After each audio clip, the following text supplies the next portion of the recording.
నిర్మల యోగి గారు ఉన్నారు. కొంతమంది నాయకులు కొన్ని పార్టీల యొక్క భవిష్యత్తు ఏంటో తెలుసుకునేటువంటి ప్రయత్నం చేద్దాం. నిర్మల యోగి గారు నమస్తే అండి. ఇప్పుడు మనం ఎన్నికలు అయిపోయినాయి, ఏ పార్టీ గెలిచిందో ఓడిపోయిందో అన్నీ చూసినాం. ముఖ్యంగా తెలంగాణ చూసుకుంటే కొంత కేసీఆర్ వాళ్ళు ఎక్కడో ఉంటారు. మన ఎన్నికల ముందైతే అసలు ఏ ఒక్కరు కూడా కేసీఆర్ ఓడిపోతారని ఏ జ్యోతిష శాస్త్రం కూడా చెప్పలేకపోయింది. కొందరు ఒకరు ఇద్దరు చెప్పారు, బట్ కేసీఆర్ ఓడిపోయాడు. కేసీఆర్ జాతకం ఎట్లా ఉండబోతుంది భవిష్యత్తులో, ఆయన నక్షత్రము నామం ఎట్లా ఆయన భవిష్యత్తులో? కేసీఆర్కి ప్రస్తుతం ఇప్పుడు ఏళ్ళనాటి శని నడుస్తుంది.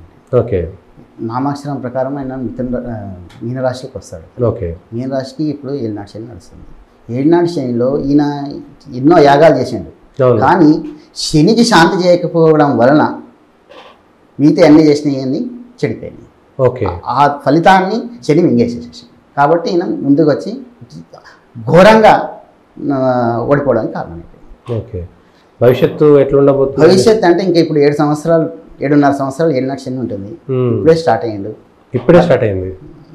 1 year అవుతున్నది. ఓకే, ఇప్పుడు డిసెంబర్ 25th డిసెంబర్కి మార్చిలో వచ్చినప్పుడు ఆయనకు 2.5 years కంప్లీట్ అవుతుంది. అంటే ఇంకా 5 సంవత్సరాలు ఉన్నట్టే. 5 సంవత్సరాలు అంటే ఎండింగ్లో వస్తాడు. ఎండింగ్ వచ్చినప్పుడు శని మేషరాశిలో ఉంటాడు. మళ్ళీ అప్పుడు ఎలక్షన్లు వచ్చినా కానీ శత్రుస్థానంలో ఉంటాడు, కాబట్టి అప్పుడు కూడా ఈయనకు పాజిటివ్ రిజల్ట్ రాకపోవచ్చు. ఓకే, ఒకవేళ బిఫోర్ మధ్యలో ఏదైనా పొరపాటున మధ్యంతర ఎన్నికలు వచ్చినా కూడా మధ్యంతర ఎన్నికలు వచ్చే ఛాన్సెస్ చాలా తక్కువనేయండి. లేవా? లేవు. ముందస్తు ఎన్నికలు రావు. రావు.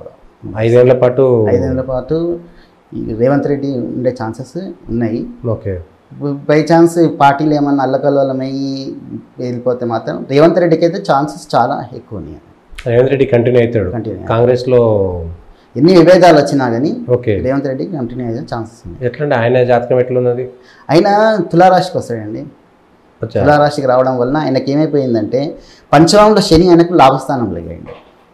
పంచమంలో స్థానంకి వచ్చి ఆయనకు లాభం చేసిండు. షష్టమంలో రాహు ఉన్నా కానీ ఆయన ఎలక్షన్లప్పుడు ఆయనకు సప్తమంలో గురువు ఉంది. గురు లాభంతోనే ఆయన రాజకీయంలో స్థిరపడ్డట్టు అయింది. ఆయనకు ఆ ఆసనం వచ్చింది. ఆయన ముఖ్యమంత్రి అయ్యడానికి ఎన్నో ఛాన్సెస్ ఉండి ఆయన ఎంతమంది తొక్కేద్దాం అనుకున్నా కానీ గురువు ఆయనకు సపోర్ట్ చేయడం వల్ల ఆయన ముఖ్యమంత్రి సీట్లోకి వస్తున్నాడు.